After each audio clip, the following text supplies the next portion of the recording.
سپہر کے 3 بجے ہیں۔ السلام علیکم، یہ ریڈیو پاکستان ہے۔ عرفانہ شاہین سے خبریں سنیے۔ اہم خبروں کا خلاصہ۔ وزیراعظم نے ملک میں دانش اسکول سسٹم کے نیٹ ورک کو وسعت دینے کا اعلان کیا ہے۔ سید یوسف رضا گیلانی اور سید آل خان ناصر نے آج چیئرمین اور ڈپٹی چیئرمین سینٹ کا حلف اٹھا لیا۔ وزیراعظم محمد شہباز شریف نے یوسف رضا گیلانی اور سید آل خان ناصر کو بالترتیب چیئرمین اور ڈپٹی چیئرمین منتخب ہونے پر مبارکباد دی ہے۔ شوال کا چاند دیکھنے کے لیے مرکزی روایت حلال کمیٹی کا اجلاس آج شام اسلام آباد میں ہو رہا ہے۔ پاکستان ریلوے نے عید الفطر کے موقع پر مسافروں کے لیے کرایوں میں 25% کمی کر دی ہے۔ اور کل جماعتی حجت کانفرنس نے کہا ہے کہ جموں کشمیر پر بھارت کا جابرانہ قبضہ دھوکہ دہی اور سازشوں سے عبارت ہے۔ خبریں تفصیل کے ساتھ۔ وزیراعظم محمد شہباز شریف نے دانش اسکول سسٹم کے نیٹ ورک بڑھانے کا اعلان کیا ہے۔ وہ آج اسلام آباد میں دانش اسکول کے تعمیر کی جگہ کے معائنے کے سلسلے میں تقریب سے خطاب کر رہے تھے۔ انہوں نے کہا کہ دانش اسکول خیبر پختونخوا، بلوچستان، گلگت بلتستان اور آزاد کشمیر میں بھی قائم کیے جائیں گے۔ وزیراعظم نے کہا کہ بحیثیت وزیر اعلیٰ پنجاب صوبے کے خصوصاً پسماندہ اور کم ترقی یافتہ علاقوں کے طلباء کو معیاری تعلیم کی فراہمی کے لیے دانش اسکول کا سنگ بنیاد رکھا۔ شہباز شریف نے لاکھوں اسکولوں کے بچوں کے اسکول نہ جانے پر افسوس کا اظہار کیا، تاہم انہوں نے ان بچوں کو اسکولوں میں داخلے کے لیے حکومت کے عزم کا بھی اظہار کیا۔ انہوں نے کہا کہ حکومت دوسرے صوبوں آزاد کشمیر اور گلگت بلتستان میں دانش اسکولوں کی تعمیر کے لیے مکمل فنڈز فراہم کرنے کو بھی یقینی بنائے گی۔ وزیراعظم نے ملک کے دور دراز علاقوں میں تعلیم کی ترویج کے لیے ہنگامی بنیادوں پر تمام ممکنہ کوششیں کرنے کی بھی یقین دہانی کرائی۔ انہوں نے اعلان کیا کہ تمام جدید سہولیات سے آراستہ دانش اسکول اسلام آباد میں 30 ایکڑ زمین پر تعمیر کیا جائے گا۔ اس موقع پر وزیر تعلیم خالد مقبول صدیقی نے کہا کہ تعلیم کے بغیر ترقی ناممکن ہے۔ انہوں نے کہا کہ حکومت نوجوانوں کے لیے روزگار کے مواقع پیدا کرنے کے مقصد کے تحت ملک کے تعلیمی شعبے میں بہتری لانے کے لیے بھرپور کردار ادا کرے گی۔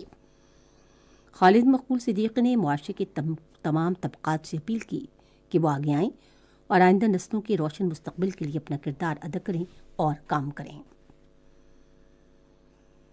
پاکستان پیپلز پارٹی کے سید یوسف رضا گیلانی نے چیئرمین سینٹ کی حیثیت سے حلف اٹھا لیا ہے۔ پریزائڈنگ افسر محمد اسحاق ڈار نے ان سے عہدے کا حلف لیا۔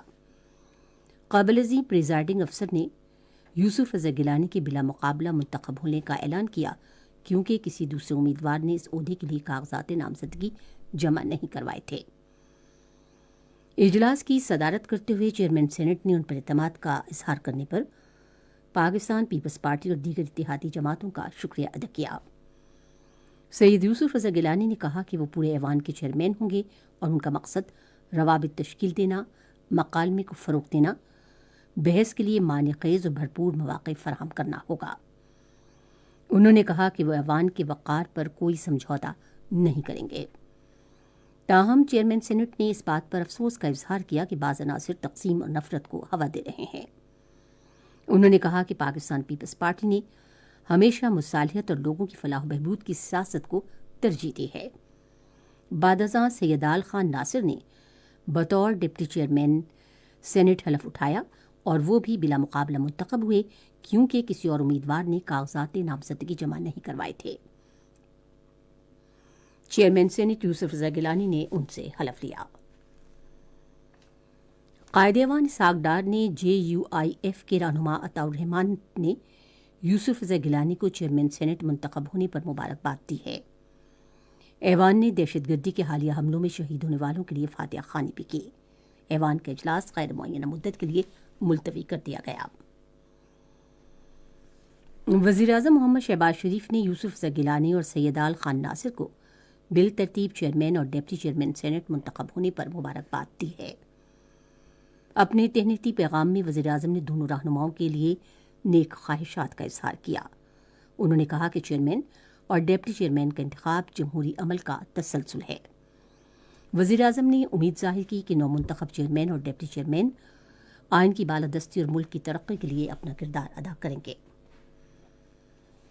اطلاعات و نشریات کے وزیر عطاء اللہ تارڑن نے بھی یوسف رضا گیلانی اور سیدال خان ناصر کو بالترتیب چیئرمین اور ڈپٹی چیئرمین سینٹ منتخب ہونے پر مبارکباد دی ہے۔ اپنے ایک بیان میں انہوں نے سینٹ میں جمہوری عمل مکمل ہونے پر اطمینان کا اظہار کیا۔ یہ خبریں آپ ریڈیو پاکستان سے سن رہے ہیں۔ شوال 1445 ہجری کا چاند دیکھنے کے لیے مرکزی روایت ہلال کمیٹی کا اجلاس آج شام اسلام آباد میں ہوگا۔ کمیٹی کے چیئرمین مولانا سید محمد عبد الخبیر آزاد اجلاس کی صدارت کریں گے۔ وزارت مذہبی امور کے ترجمان کے مطابق زونل کمیٹیوں کے اجلاس بیک وقت صوبائی دارالحکومتوں میں ان کے متعلقہ مقامات پر ہوں گے۔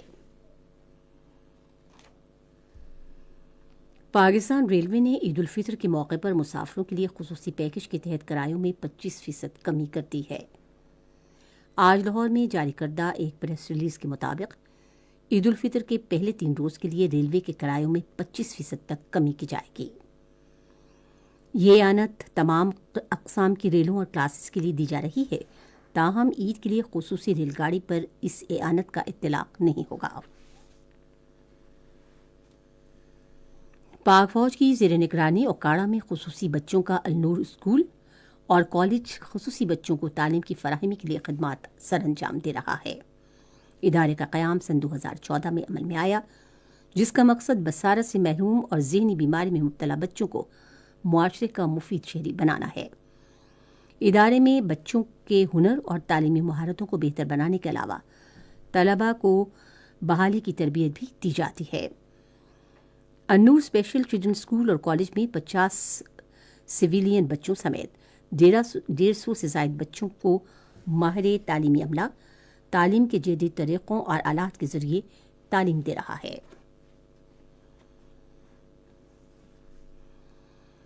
پاکستان اسٹاک ایکسچینج میں مثبت اور تیزی کا رجحان جاری ہے اور آج کاروبار کے آغاز پر 100 انڈیکس پہلی مرتبہ 70,000 پوائنٹس کی حد عبور کر گیا۔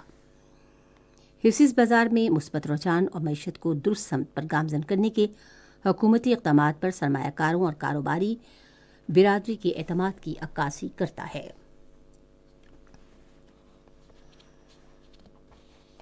غیر قانونی طور پر بھارت کے زیر قبضہ جموں و کشمیر میں کل جماعتی حریت کانفرنس نے کہا ہے کہ جموں و کشمیر پر بھارت کا جابرانہ قبضہ دھوکہ دہی اور سازشوں سے عبارت ہے۔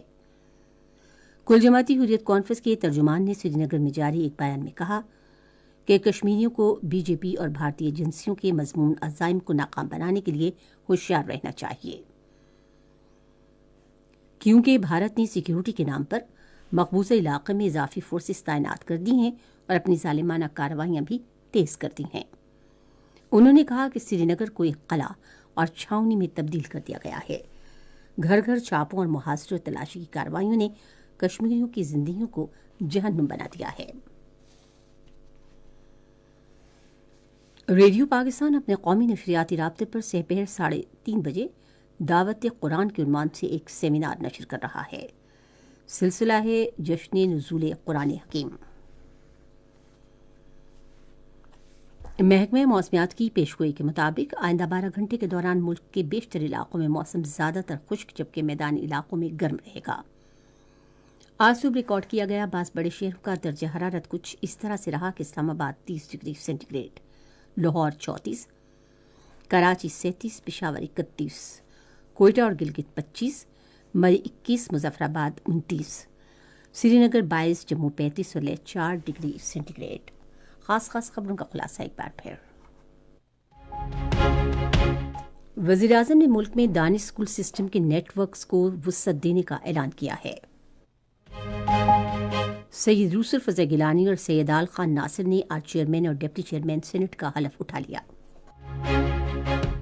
وزیر اعظم محمد شہباز شریف نے یوسف رضا گیلانی اور سیدال خان ناصر کو بالترتیب چیئرمین اور ڈپٹی چیئرمین منتخب ہونے پر مبارکباد دی ہے۔ شوال کا چاند دیکھنے کے لیے مرکزی روایت ہلال کمیٹی کا اجلاس آج شام اسلام آباد میں ہو رہا ہے۔ پاکستان ریلوے نے عید الفطر کے موقع پر مسافروں کے لیے کرایوں میں 25% کمی کر دی ہے۔ اور کل جماعتی حریت کانفرنس نے کہا ہے کہ جموں و کشمیر پر بھارت کا جابرانہ قبضہ دھوکہ دہی اور سازشوں سے عبارت ہے۔ خبریں ختم ہوئیں۔ مزید خبروں اور تجزیوں کے لیے ہماری ویب سائٹ ہے radio.gov.pk اور فیس بک کے link radio Pakistan news official پر آپ ہماری ان خبروں کی براہ راست اسٹریمنگ بھی ملاحظہ کر سکتے ہیں۔